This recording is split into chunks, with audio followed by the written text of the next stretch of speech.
retrouve pour une nouvelle vidéo. Je suis Lydie si vous ne me connaissez pas encore et je fais des vidéos sur ma vie d'entrepreneur et sur la couture. On se retrouve dans la salle de bain parce que je me prépare pour aller au boulot. Hier on a été chez Brico pour aller chercher des planches mais aussi des roulettes et bref le matériel qu'il faut. Ah, on ne se voit plus. Le matériel qu'il faut pour construire la table de découpe de l'atelier. Je vais vous montrer un petit peu le bordel. On a tout ça ici, c'est pas exactement les planches que je voulais une planche pour le dessus un petit peu plus jolie, mais je pense que ça ira, c'est du MDF. Je vous montrerai ça ce soir parce que du coup on a été acheter ça hier. Ça m'est revenu pour environ entre 60 et 70 euros je crois, ce qui est chouette. Enfin c'est correct quoi, Maxime trouve ça un peu cher pour ce qu'on a acheté, mais bref, je m'attendais pas à plus ou à moins. C'est du bricolage, je touche rien au bricolage. Ce soir, si on a un petit peu le temps, Max va se pencher là-dessus. Donc moi, je coudrai une chemise et lui, il créera ma table de découpe. Voilà, donc je vous prends pour, voilà, en mode rapide pour que vous regardiez ça.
Je suis trop contente! Alors, je vais un petit peu vous expliquer. La planche plutôt qui est... Ah, j'ai beaucoup de mal avec les perspectives. Bref, la planche qui est ici n'est absolument pas liée à la table de découpe qu'on vient de construire. Elle n'est pas non plus accrochée, c'était juste, on l'a en chute parce qu'on était obligé d'acheter une grande planche et c'était un petit peu pour se projeter par rapport au projet qu'on veut faire après. Donc la grande planche qu'on va mettre ici et à laquelle je pourrais pondre plein d'accessoires de couture. Donc aujourd'hui du coup, ce soir, on a fait la table de découpe. Je suis tellement contente, elle est assez haute. Je vais vous montrer de moi à côté debout. C'est chouette parce que du coup c'est très ergonomique. Je peux être debout sans avoir mal au dos, chose que je n'ai pas avec toutes les autres tables. On a mis des roulettes et il y a des cales, des cales roulettes, je sais pas comment ça s'appelle, des côtés du bureau. Comme ça, je peux parfois l'avoir fixe et je peux la déplacer si jamais je veux avoir plus d'espace pour prendre mes photos ou plus d'espace pour coudre, ça dépend. Et alors vous pouvez voir ici le décalage. Maxime en fait a du coup égalisé les Kallax anciennes ou d'une autre marque Ikea et l'autre. Voilà, comme ça on a quelque chose de bien stable. Je suis très contente, j'ai un grand plan de travail donc ça c'est cool. Peut-être que je vais le recouvrir, je sais pas encore. Ça c'est un petit peu, je vais vous demander votre avis. En fait, c'est du MDF, donc comme ceci, c'est brut, c'est lisse, il n'y a pas d'écorce, donc ça, c'est chouette. J'aime bien l'idée que ce soit pas du plastique parce que quand j'épingle, je creuse toujours un petit peu sur le support sur lequel je suis. Donc voilà, il y a des vis dans la planche pour fixer, donc qui sont retirables si jamais, je sais pas moi, on veut changer par exemple cette planche. Mais alors, à la base, je pensais pas avoir une couleur de bois MDF, je pensais à une couleur de bois plus jolie en fait. Jolie comme, je sais pas, je vois le parquet à côté, un petit peu un brun dans le style, un brun fini en fait, comme voilà, la table Ikea que j'ai ici. Mais ici, l'assemblage de mes calax, ça fait quand même une grande planche et je ne trouve pas de planche finie, belle, comme je voudrais, de la mesure de mon meuble. Donc, aïe. Donc je ne sais pas spécialement quoi faire, quoi mettre au-dessus pour que ce soit vraiment beau. Donc si jamais vous avez des idées, des inspirations, je suis totalement preneuse, éclairez-moi pour le coup, parce que là, je sais pas. Vous voyez où elle m'arrive du coup quand je suis debout, donc ça c'est vraiment le top. Du coup, je suis très contente. On a aussi mis, vous n'êtes pas droit, c'est pas grave. Voilà, un petit bord pour que je puisse en fait passer mes jambes. À terme, je vais changer ma chaise de bureau parce que là, c'est juste une Ikea qui ne bouge pas, qui n'est pas du tout ergonomique. Donc, je vais changer à terme et je prendrai une qui se lève, comme ça, je pourrai être à niveau de cette table. Et du coup, après, je me retourne et je peux me rabaisser pour être à niveau de mes machines à coudre qui sont plus basses. Donc voilà, c'est tout du coup pour cette table de découpe. Je suis trop contente que ce soit fait. C'est un des gros projets entre guillemets que je voulais dans cet atelier et donc ça c'est trop cool. Oh là! Alors parlons un petit peu de la boutique. Il y a eu un petit changement de dernière minute. En fait, hier, j'ai reçu un mail d'une des managers de chez Human. Human, c'est un peu comme un centre commercial éco-responsable. En fait, c'est, je crois, 1000 mètres carrés, si je ne me trompe, où en fait, il y a plein de produits éthiques de différentes marques. Mais le principe de Human, c'est l'économie circulaire, upcycling, récupération en tout genre, pas juste le textile. Et il y a plus d'un an, je mettais mes produits là-bas. Je mettais à ce moment-là des chouchous et des fullshi uniquement, vu que c'est ce que je faisais. J'ai dû arrêter parce que j'ai commencé mon temps plein dans l'autre entreprise et j'avais plus le temps. J'avais plus le temps, donc à un moment donné, je me dis ok, on va essayer de prendre soin de soi et donc j'ai arrêté. Et là, bref, Human m'a envoyé un mail comme quoi il m'invitait le 23, donc samedi 23 avril, à un événement où des créateurs viennent chez eux et exposent voilà, leur création. C'est un événement du coup qui dure de 11h à 19h. L'emplacement est gratuit, donc c'est hyper chouette. C'est vraiment pour nous offrir de la visibilité. C'est simplement qu'on doit tout gérer nous-mêmes. Mais c'est hyper chouette comme événement. J'ai très envie d'y aller. Parce que je pense que ça peut être très positif pour ma boutique. En fait, actuellement, j'ai donc pour le mois d'avril 2 dépôts où je mets mes créations.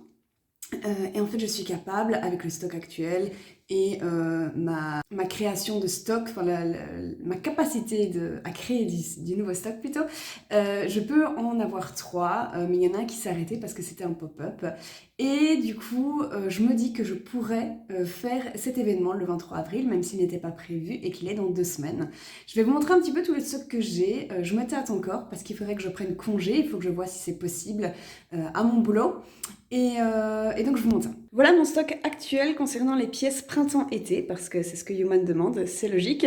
Voilà, j'ai tout ça. Je pense en fait, je peux encore produire 8 kimonos.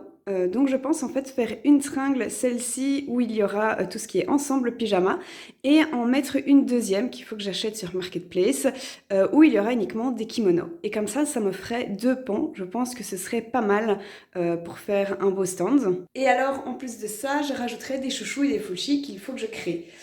J'en ai quelques-uns en stock, mais peu, parce que c'est plus quelque chose que je fais énormément. Je les fais vraiment quand je fais des stands ou quand en dépôt on me le demande pour avoir des petits trucs en plus, genre pour la fête des mères, pour des petites occasions comme ça, c'est toujours chouette. Mais sinon, je n'en fais pas de moi-même. C'est pas voilà, la priorité. Du coup, je ne sais pas si avec tout ça j'aurai assez, ça plus Wikimono. Si j'aurais le temps de coudre, je pense que pour le temps de coudre, je l'aurai. Mais donc voilà, c'est une décision qu'il faut que je prenne rapidement. En vrai, cet événement tombe vraiment à pic parce que je me disais début du mois, quand je faisais mes objectifs du mois, que ce serait bien que j'ai une journée comme ça où je puisse vendre. Ça demande pas mal d'organisation, voilà, de prévoir, de travail en amont, mais c'est vraiment une journée où d'un coup il y a une grosse rentrée et ça fait du bien pour pouvoir après réinvestir cet argent pour, à mon avis, j'utiliserai pour avoir des nouveaux tissus et pour du coup avoir un dépôt en plus ou 2 dépôts en plus parce que mon objectif c'est qu'en juin, fin juin, j'ai au total 6 dépôts. Je sais plus c'était quoi. Non, quatre dépôts. Quatre dépôts, mais j'ai un truc bien spécifique en tête. Donc voilà, ce serait cool de remplir peut-être cet objectif plus tôt que prévu et pour pouvoir évoluer plus rapidement que ce que j'avais prévu en début d'année.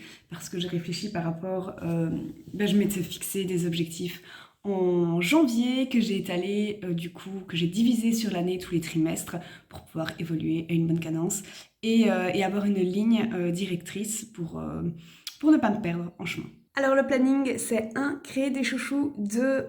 Acheter le tissu des kimonos, 3. Coudre les kimonos et 4. Préparer tout ce dont j'aurai besoin pour faire un stand correct, qui soit attractif. J'ai déjà beaucoup de choses parce que j'ai déjà fait pas mal de stands, mais il va falloir notamment que j'aille acheter une tringle et peut-être de la déco. J'ai déjà pas mal de choses ici, mais il faut que je réfléchisse à tout ça.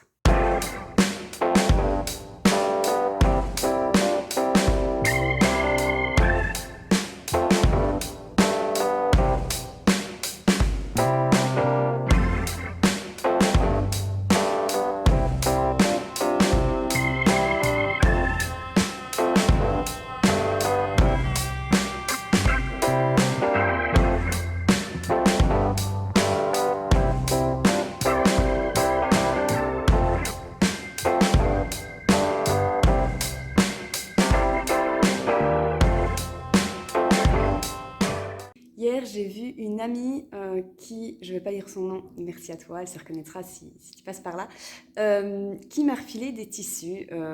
Elle me refile encore bien quelques tissus. En fait, c'est des rideaux, des échantillons de rideaux, et donc j'arrive à en avoir quelques mètres. Je ne sais pas toujours quoi en faire, mais là, elle m'a vraiment refilé de grandes quantités au point que je peux en faire des kimonos. Donc j'ai au moins 1,50 m, c'est hyper chouette, j'ai même plus.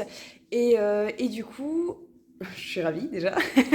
Mais en fait, je me vois pas trop faire des kimonos dedans, dans le sens où c'est quand même un tissu un petit peu plus épais, vu que c'est du tissu rideau. J'ai déjà fait, hein, mais ça dépend simplement de l'épaisseur du tissu, et là, je ne me vois pas le faire.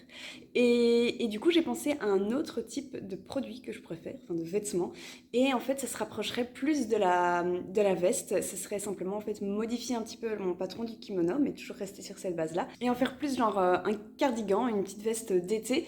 Mais alors, je ne suis pas sûre de mon coup parce que j'ai quand même une marque homeware, donc vêtements d'intérieur. Et là, je sors un petit peu de ce qui est vêtements d'intérieur et j'ai du coup un peu peur de sortir de mon principe, tout simplement.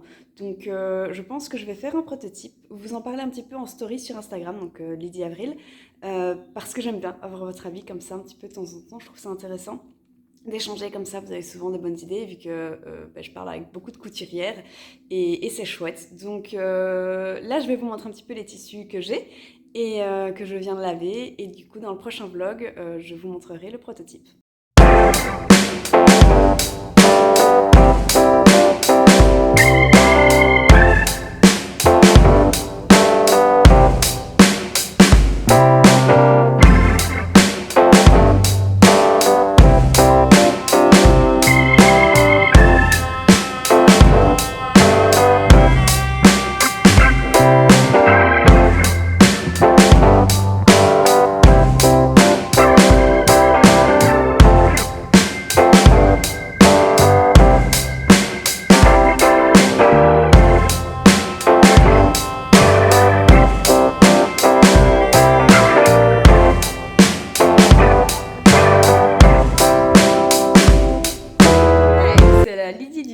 Qui n'a pas fait de conclusion à son vlog. Écoutez, j'espère que vous l'avez aimé. Je vais le terminer ici parce que sinon il y aura trop de contenu et de contenus différents. Ça va commencer à être brouillon. Déjà moi je m'embrouille dans les dates sur mon ordi et j'ai décidé de ne pas mettre de date dans ce vlog. Mais bref, peu importe. Là tout est lié, enfin plus ou moins. Donc je vous mets ça comme ça. Je le termine. Prochaine vidéo, à mon avis, ce sera pas un vlog, mais il y en aura bientôt. Voilà, dans les prochaines semaines, en tout cas que je filmerai, donc vous aurez la suite en vidéo, mais pas peut-être la semaine prochaine, tout simplement parce qu'il va y avoir bel événement circulaire de Human le 23 avril. Aujourd'hui, on est le 12, je crois, donc voilà, dans ma maximum 10 jours, à mon avis, je vous refais un vlog. J'espère qu'il vous a plu. Moi, je vous dis à la prochaine pour une nouvelle vidéo. Bisous!